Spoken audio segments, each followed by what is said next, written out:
Acuérdense, el proyecto se llama Tenemos el Derecho. Y la actividad que vamos a realizar ahora es discutir sobre la importancia de los documentos nacionales e internacionales que plantean los derechos humanos.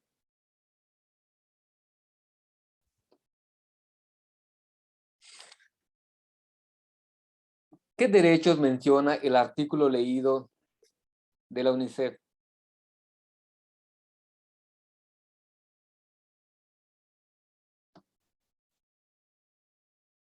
Eduardo, ¿a qué derecho humano está haciendo referencia el artículo? Educación.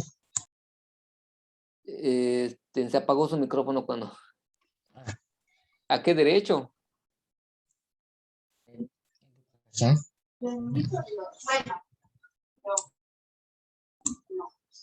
A mi mamá. El artículo que leí ahorita. Ajá. ¿A qué derecho hace referencia? Yo escuché que a la educación, porque Yo no lo sabía. sí, escuché que la educación porque algunos Sí, sí, solo la educación. sí, giró en torno al derecho a la educación. El siguiente, ¿qué pasaría si no hubiera un documento que protegiera los derechos de los niños? En caso que no existiera la Declaración Universal, perdón, la Declaración de los Derechos de los Niños, que en el artículo 3º o 5º habla acerca del derecho a recibir una educación adecuada a la edad del menor, que es un derecho que tienen todos los niños. ¿Qué pasaría si no existiera ese documento, Aldo?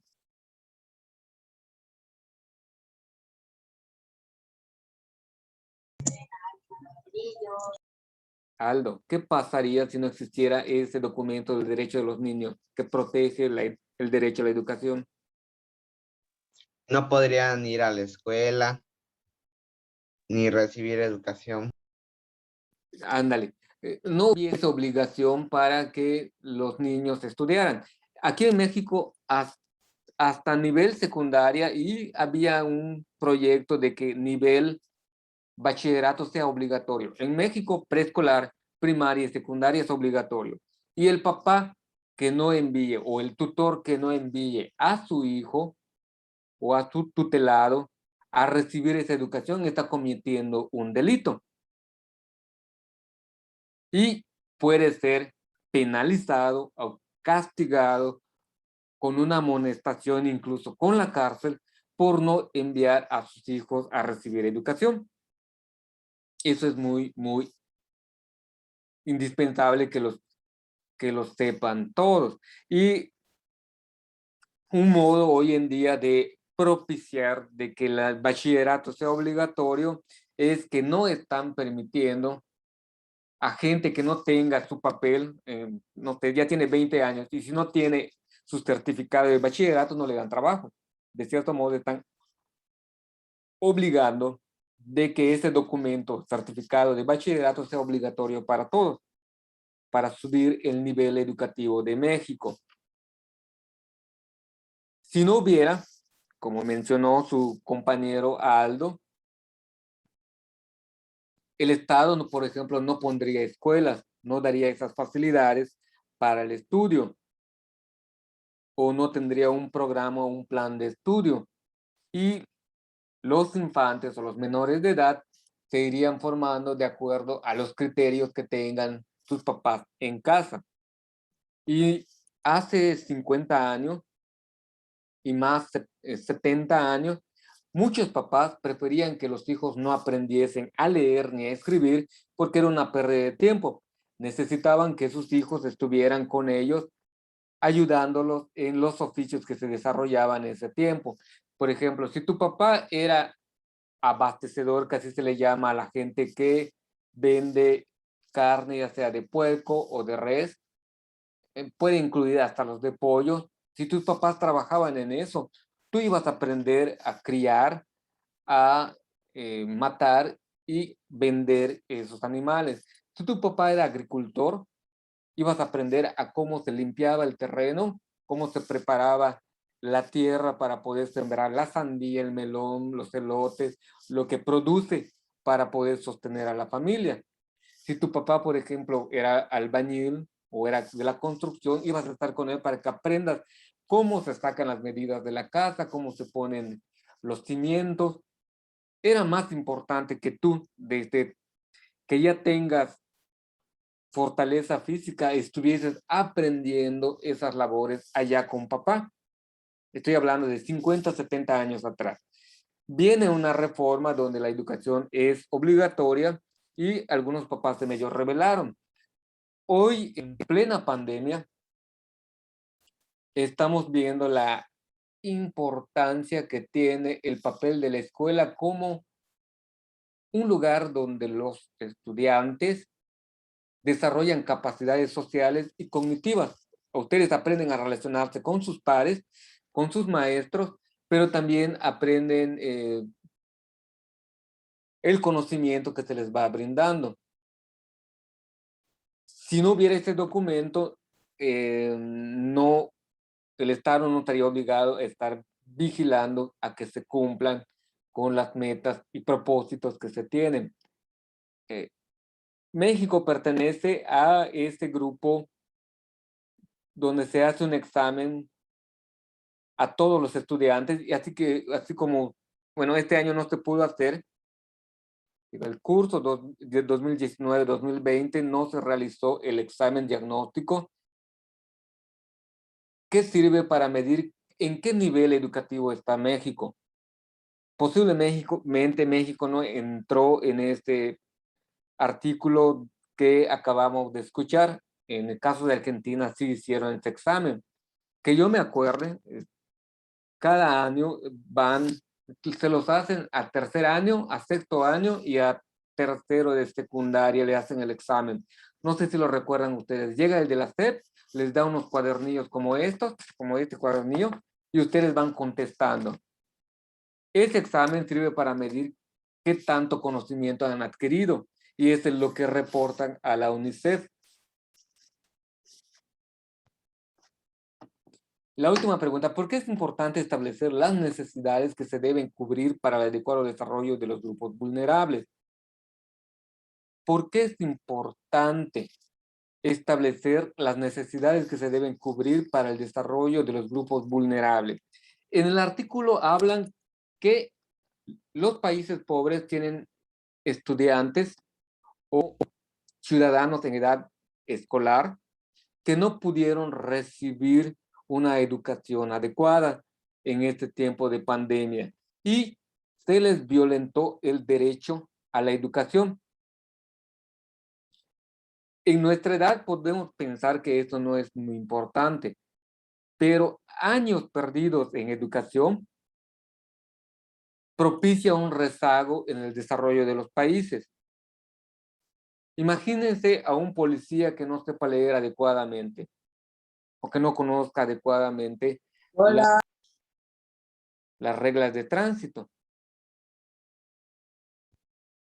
O algún ingeniero, médico, docente, maestro, que no sepa adecuadamente la lectura o no domine lo que debió haber conocido en el nivel educativo que le correspondió durante este tiempo de pandemia. El tiempo educativo que se ha perdido para algunos, como menciona el artículo, ¿qué educación recibieron? Cero, cero, no hubo nada de educación. Aldo, ¿quieres comentar algo? Nada. ¿Alguien quiere comentar algo?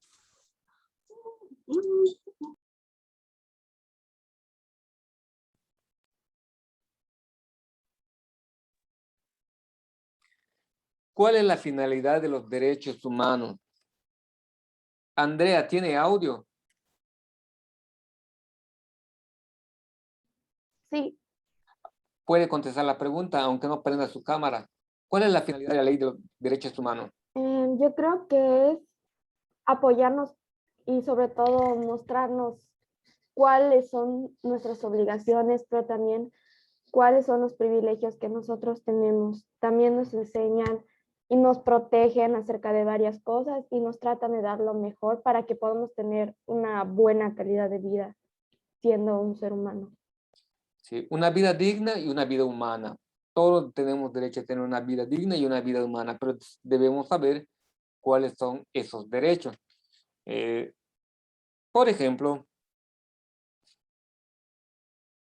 el servicio de agua entubada es un derecho que tenemos por el simple hecho de ser personas humanas, que debemos tener acceso a agua potable. Y si el Estado me restringe el servicio porque no lo puedo pagar, yo puedo demandar al Estado porque me está privando de un derecho que yo tengo y es un derecho que el Estado me debe proporcionar, darme agua potable o proporcionarme agua potable para mi desarrollo y mi salud, por decir un ejemplo. Vamos a minimizar esto y les pregunto, ¿conocen alguna situación donde crean ustedes que se está violando un derecho humano? Además de este que se está violando el derecho a la educación, ¿alguna situación similar que ustedes hayan escuchado, visto, leído? A ver, A la Alejandra. luz. Es cuando yo estaba en, si no estoy mal, tercero de primaria, entré a una nueva escuela y en esa escuela tenía dos amigas. Mas, sin embargo, una de ellas, después de un tiempo, cuando pasamos a unos últimos meses antes de vacaciones ya para pasar a cuarto de primaria y así, se fue de la escuela y nunca volvió. Tiempo después, cuando yo llego a sexto de primaria, en el primer día la veo y está formando fila para entrar a quinto de primaria. Se atrasó un año. Y hablando con ellos nos dice que en realidad pasó por ciertos problemas personales en los que no se cambió de escuela, simplemente la dejó, ya no volvió a entrar a la escuela. Tuvo que presentar un examen en el que sacó 7 para un cierto examen, algo así, para entrar y llegó a quinto y aún así se sacó un 7 o algo así. Y estuvo difícil. Muy bien, gracias Alejandra por compartir. A ver, Ernesto. No sé si pues tengo unos tíos que pues viven en un rancho y no tienen luz y creo que les privan del derecho a tener luz. ¿No? Creo que es eso. Existe el derecho al bienestar. Conforme vayamos avanzando, tú determinarás si se le está violando un derecho humano o no. ¿Alguien más?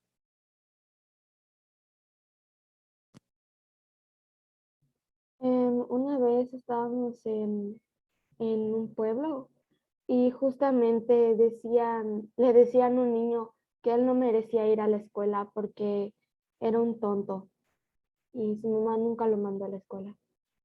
Ok. Se llama discriminación. Perfecto. ¿Alguien más? Que recuerden. Les voy a presentar el trabajo de sus compañeros de hace del año pasado.